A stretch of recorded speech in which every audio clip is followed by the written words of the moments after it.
Psychology facts una, hindi lahat ng nakangiti sa'yo ay gusto kang magtagumpay. Pangalawa, ang tao ay mas natatakot sa rejection kaysa sa failure.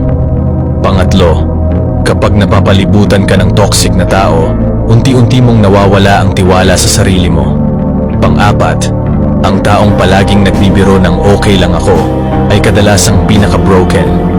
Pang-lima, mas mabilis umalis ang tao kapag hindi mo na sila kayang bigyan ng benepisyo.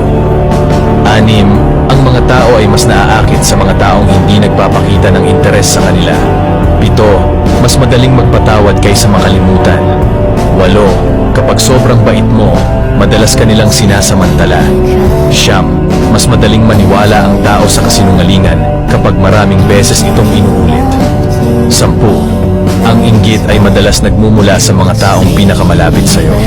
Sa mundo ng mga tao, hindi laging patas ang laro. Kapag naiintindihan mo ang ganitong katotohanan, hawak mo na ang edge.